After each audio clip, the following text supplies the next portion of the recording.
শিক্ষক, আমাদের প্রধান শিক্ষক, সহকারী শিক্ষক শিক্ষিকাবৃন্দ, আসসালামু আলাইকুম। আর সমাজের মধ্যে এত বড় আয়োজন করবেন আপনারা করতে পারেন। আজকে এই অনুষ্ঠানটা অনেক সুন্দর। আমার একজন মুরব্বী বড় বোন আমাকে দিনে আসছিল, আজকে আমার বিজয়ের দিনে আসছে। এইটাই আমার বেশি আনন্দ আসতেছে। আমার বড় আমাদের এখানে আসলে আমি কোনোদিন চিন্তাও করিনি। যাক, আমি কিছু বলতে পারতেছি না। আমাদের খান আমার এই অনুষ্ঠানে আসাতে এটাও আমার বেশি আনন্দ লাগতেছে। আমি এটা আমি বুঝতে পারতেছি না। তারপরে আমার এই অনুষ্ঠানে অংশগ্রহণ করবেন। আমার এই কাগজপত্র থেকে শুরু করে প্রথম থেকে তাদের আমাকে সবগুলো সহযোগিতা করেছে। ছাত্রছাত্রীদেরকে বলতে তোমাদেরকে অনেক বকা এগুলো সবাই আমাকে মাফ করে দিয়ে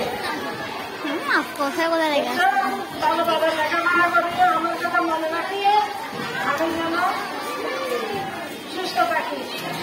এই বলে আমি আমার বক্তব্য শেষ করছি। আসসালামু আলাইকুম।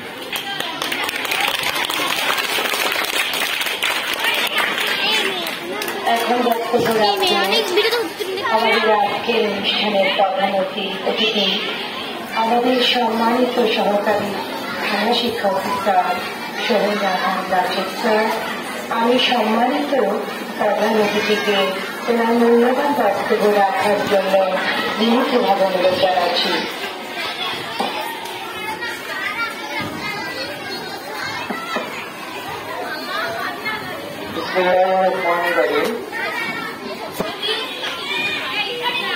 পড়ুয়া কবিরা সরকারি প্রাথমিক বিদ্যালয়ের সিনিয়র শিক্ষক জান্নাতুল ফেরদৌস আপা বিদায় উপলক্ষে আয়োজিত আজকের অনুষ্ঠানের সম্মানিত সভাপতি অত্র বিদ্যালয়ের প্রধান শিক্ষক নারায়ণ সাহেব, উপস্থিত আছেন চট্টগ্রাম বারের সদস্য সভাপতি বিশিষ্ট আইনজীবী জাতীয়তাবাদী ফোরামের সভাপতি জনাব ফৌজ আহমদ ভাই, আরো আছেন ওনার ভাই আলী আহমদ আলী হোসেন সাহেব, আরো আছেন কমিটির অন্যান্য আমাদের পিটিএর সভাপতি সাহেব আছেন উপস্থিত, অত্র বিদ্যালয়ের শিক্ষকবৃন্দ, অভিভাবকবৃন্দ, সাবেক ছাত্রছাত্রীরা এবং বর্তমান শিক্ষার্থীরা এবং এলাকাবাসী, আসসালামু আলাইকুম।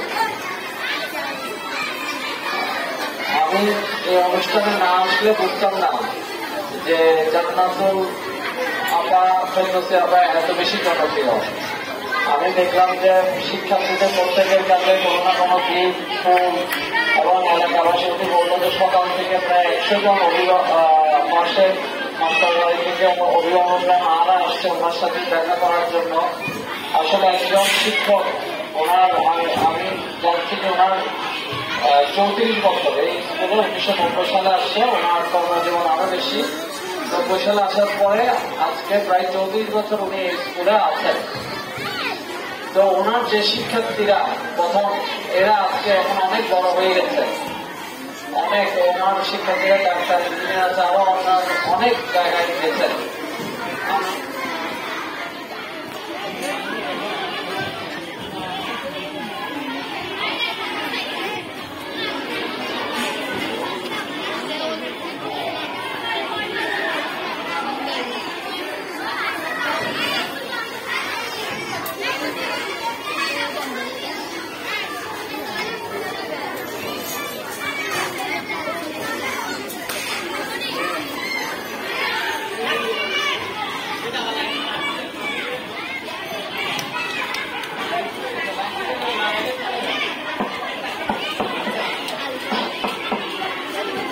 আসেন তো ওনার সুদীর্ঘ কর্মজীবনে উনি এই স্কুলকে অনেক বেশি ভালোবেসেছেন। এই শিক্ষার্থীদের এলাকা শিক্ষার মান উন্নয়নের পিছনে ওনার এই পুরো জীবনকে নিয়ে দিচ্ছেন। আমার খুব ভালো লাগছে ওনার পরিবারের সদস্য, ওনার হাজব্যান্ড উনিও আসছেন ওনার বিদায়ে। তাহলে উনি দেখা যায় পরিবার এবং স্কুল সব জায়গায় ওনার একটা বড় ভূমিকা আছে। তো আমি খুবই আপ্লুত যে এরকম একটা বিদায় বেলা আসছে। তো আমি ধন্যবাদ এনাম সাহেবকে। আমি এনাম সাহেব আমাকে মেসেজ করছিল যে এরকম জান্নাতুল ফেরদৌস সফর বৃহস্পতিবার আমি অল্প বলছি, কিন্তু আজকে আমার এসএসসি পরীক্ষার কেন্দ্রের ডিউটি ছিল, ওখান থেকে এসে আমাদের কষ্ট ছিল, কিন্তু আমি যে কোনো কারণে ভুলে গেছি। তো এনাম সাহেব আমাকে ধন্যবাদ, উনি আমাকে মনে করে দিয়েছে, আমাকে একসাথে নিয়ে আসছে। তারপরে